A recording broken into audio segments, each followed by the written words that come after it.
Hello, and thank you for listening in today to my series, You've Been Found Guilty, Now What? White Collar Sentencing Options. Today we're going to talk about medical care in federal prison. While the Bureau of Prisons, BOP, provides medical care, the choices that you're going to get are probably much different than one you're used to. This is another reason why I continually circle back to the pre-sentence interview, which is the original source material that the probation officer uses to draft the pre-sentence report, which is what the probation officer then makes an opinion on regarding the length of time you should be in prison and where you should be placed, and gives it to the judge, who in turn will sentence you to the length and time incarcerated, and then maybe make a placement request, passes the pre-sentence report onto the Bureau of Prisons, who then uses it to essentially dictate what happens to you for the entire time that you're incarcerated.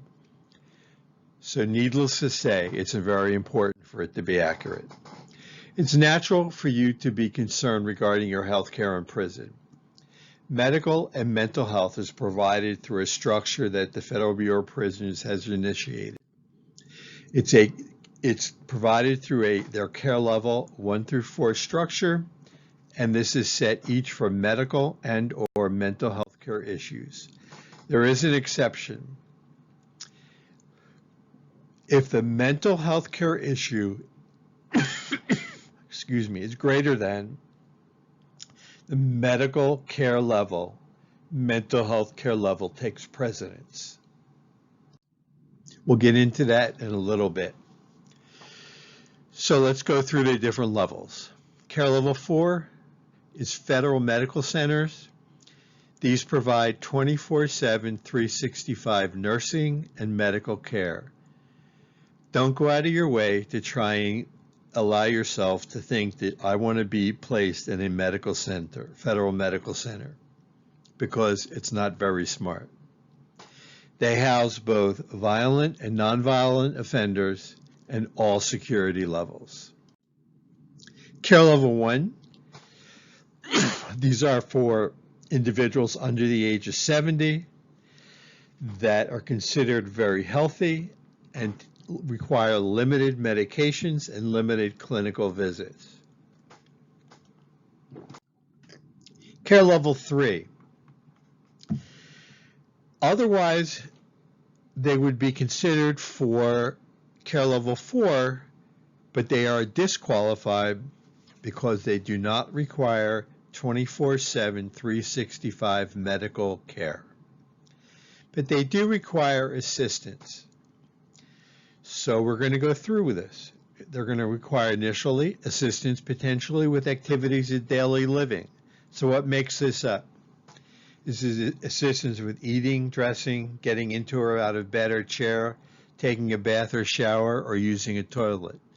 Now in this particular case, activities of daily living, if they can still function to a degree on their own, they may also qualify for care level 2. Next is prison activities of daily living. The author of this article is Williams et al. 2006.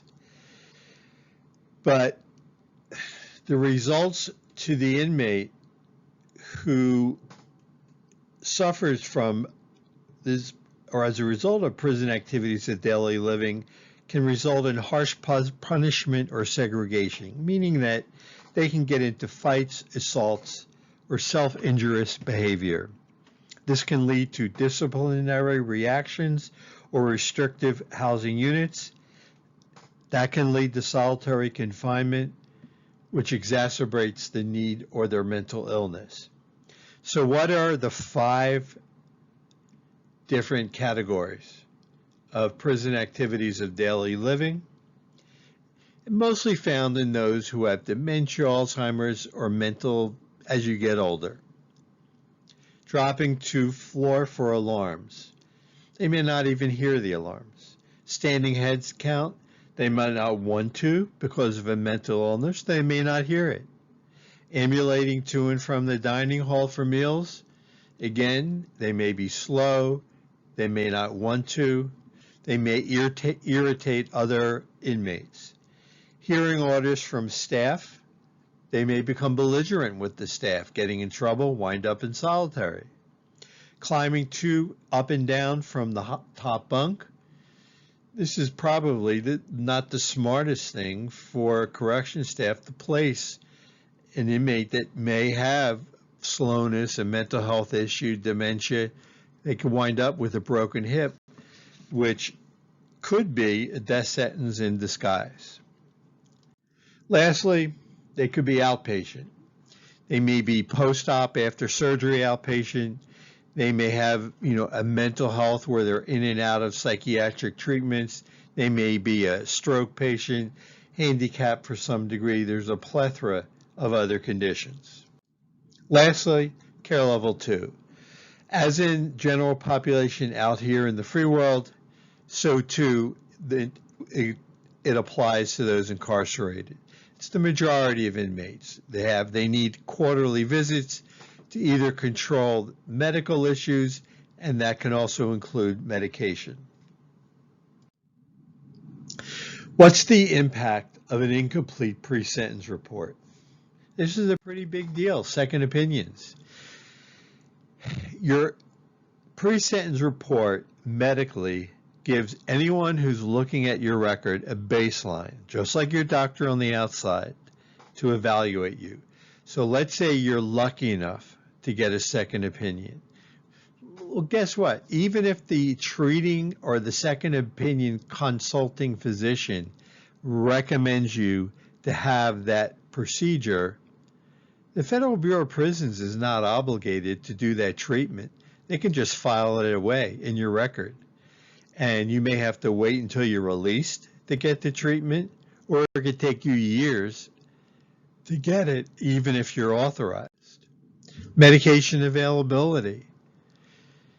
If in fact you know before you're going into prison that it's non-formulary or not available, this is something that should be addressed before the pre-sentence interview.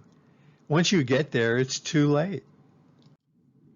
Your day-to-day medical care, any concerns you have or you think you may have should be addressed long before you have your pre-sentence interview.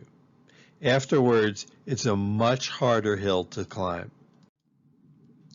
Looking forward to speaking with you on our next YouTube presentation. Here I'm going to review with you the difference between satellite minimum camps and federal prison camps. While they are lumped together, there are minimal differences that do make a difference. I hope you have found this helpful. I'm easy to reach. I've included my email address along with phone number, website. I hope you stay safe and looking forward to meeting you on the next YouTube.